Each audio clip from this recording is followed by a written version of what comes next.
everyone, this is definitely a very anticipated video on recall. Oh great, I just thought dog poop. But anyway, I got to talk for a minute. So this is probably going to be more than a one-part video. I'd also say, if you are a multi-dog household, don't do what I do and start with multiple dogs. I'd start with one at a time. And then the other thing I'm going to say is it wouldn't be the worst thing if you have more than one word to recall your dog with. So some people would say don't use their name because you use their name for other things, and you use their name a lot for when you don't want them. So you kind of can devalue their name by using it for things other than recall. I do use their name. And then I also have like a general shout or call for multiple dogs. Plus I have the whistle, which can be for one or multiple dogs. So, yeah, kind of make up your own mind. There's a car coming. I've got multiple dogs out for a couple of different reasons. One, Jazz is in season. Two, Aria's got an injury to one of her back paw pads. Beg. Beg. Yeah, come on. No. Beg. No, that's rubbish. Beg properly. Beg. Yes. Beg. Beg. Yes. Good girl.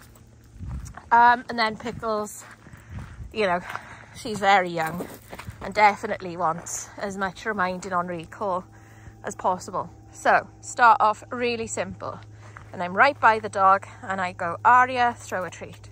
Aria, throw a treat. Aria, throw a treat. Pickles. So that was a fail. Jazz, throw a treat. And I will do this 100 times. Aria, Pickles, not necessarily in one session, by the way. We go Aria, Jazz. I think I called Jazz by the wrong name just then, didn't I? Because I got some little monkey on my brain. She's having great fun with that. She goes Jazz, treat. And then what I will also start doing then is I'll go Aria and throw it away. Aria, and I'll throw it this way. Yeah, so she's got to run past me. She's actually gone past the treat. There you go. Aria, and throw it that way. So she wants to pay attention. Aria, and throw it. And she's gone past it again.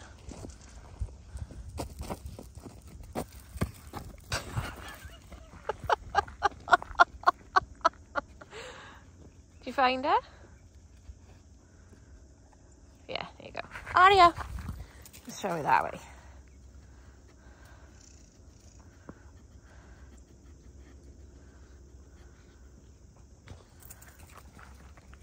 Aria, and I'll throw it in the air. Aria, and I'll throw it in the air. Aria, Jazz. You don't have to throw it far necessarily. We'll go Aria, Jazz. So because she's having the best time of her life playing, Jazz, Aria, I'm going to kind of ignore. Oh, good. We go Pickles. Pickles.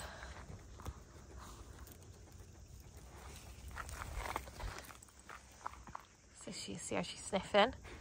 So that, like, she's distracted. So that could be potentially harder. Pickles. See? Pickles. Yeah, good girl. So you can throw a party. You can,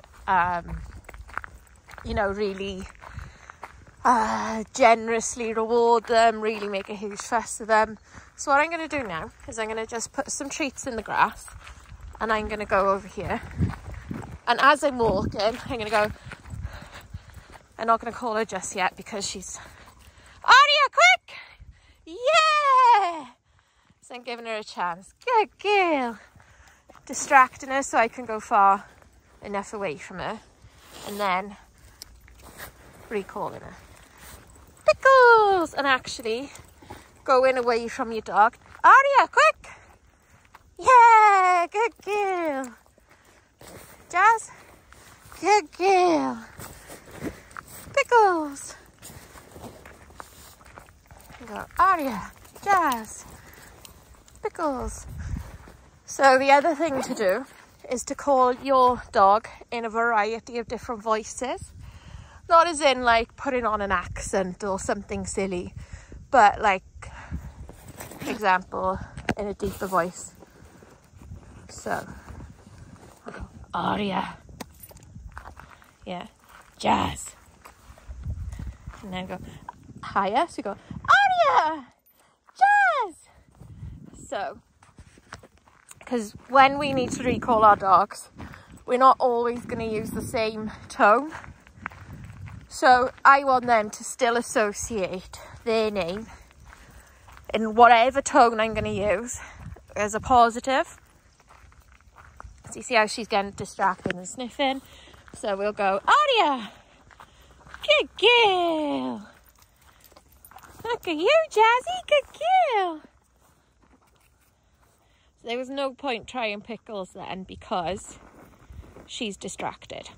So the other thing I'm going to say is I've gone on walks with multiple different people and their dogs. And they use their dog's name a lot. When they don't even want to recall them and go, oh, what are you doing, Jazz? What are you doing now? Aria, are you sniffing that? Are you going to play there? Are you going to go and find it? Are you going to... Aria, come on, Jazz, come on. Aria, come on, Jazz, come on. And like, they done shut up using their dog's name. I'm not like that. If I want my dog, I'll call them on a walk.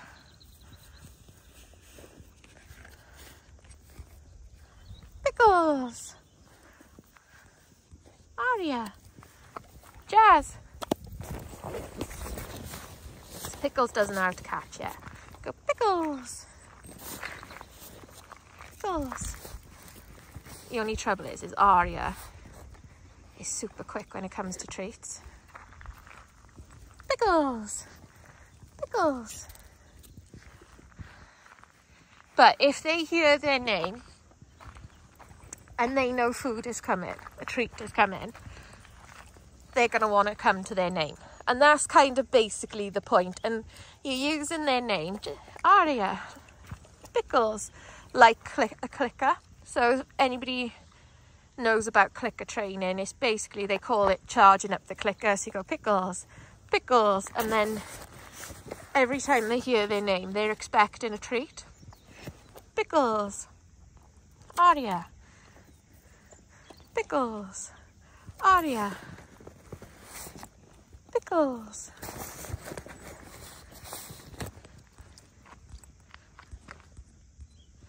Good girls, that was a pretty picture. Jazz, Aria, Pickles. But look at their focus now. They're waiting for their names. You go, Jazz, Pickles, Aria. So another generalized one, like call you could do is, come on in guys, this way,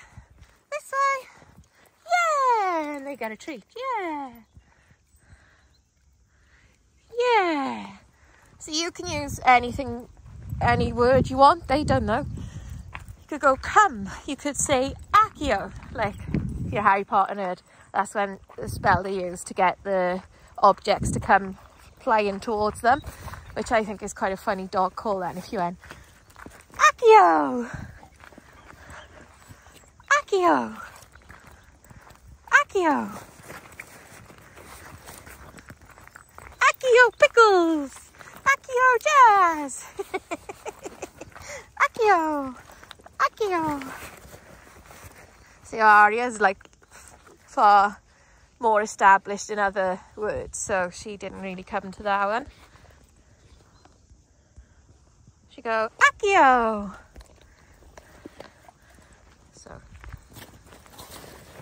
try and distract them and see if I can go further away with an Accio command. Ready?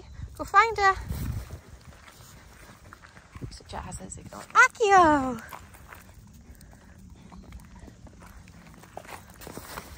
I need them to be distracted. Go find her.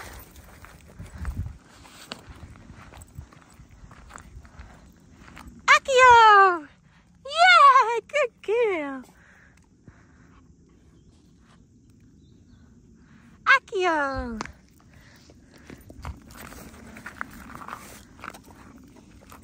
Accio! Jazz is on the sniff now. Accio, Jazz! So, and this is all you do for recall. Now, we're at home. There's enough distractions of smells of other animals and the other dogs. There's distractions because somebody is having their first season. There's distractions because there's toys. There's distractions because there's cats and ducks out as well. There's horses in the field. So there's enough excuse for these dogs to not come, should they wish. But it's still a very familiar environment. They're used to all the distractions that are here. They're familiar with all of those distractions. So it's less distracting for them. Aria! Look at that. Good girl. And that's a good example of a recall because she's probably going to pinch cat food. Pickles! Good guys. So anyway, like, you start off at this stage and this level of your recall. Then when you think this stage, this level is good, then you're going to start to go out on walks, quiet ones, where your dog is very familiar with the environment. And I know you can't always guarantee that the walk would be quiet, but I feel like I know of a few places around here where there's far fewer distractions of dogs and people, and then there's walks where there's far more distractions of dogs and people. So start off small, build it up. So, you know, Aria is 4 now, so she should be very established in a recall. Now there's a horse coming here. Aria! Aria! Good.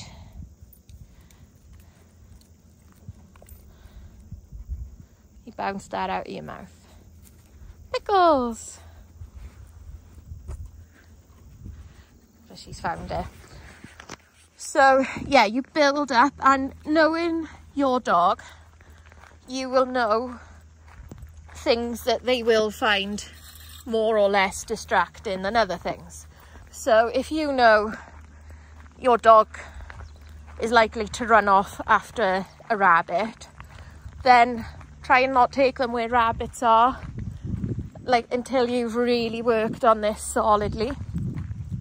And then start to go where there might be a rabbit, and then go somewhere where you definitely know there is a rabbit, and work on your recall then. And, you know, any form of distraction, you just got to build up to it. You can't just go straight in at level 10. You got to start at level 1. And then always positive. And it's particularly important to call them in different tones of voices. Now, the other thing is if you're a multi-human household, then this training needs to be repeated with all humans. You're saying hello to Edward. So the dog knows to come and knows rewards are coming from all of the humans that may be in control of that dog, that may take that dog for a walk. So I think this is a good part 1. Part 2 will be on a walk somewhere. Part 3 will be somewhere busy on a walk. And I think, yeah, keep playing with this, keep practicing. And try not to overuse your dog's name for no reason. You know?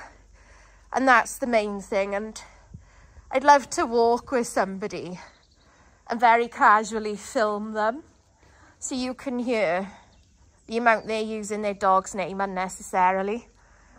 But yeah, it's a bit of a dodgy practice really, isn't it?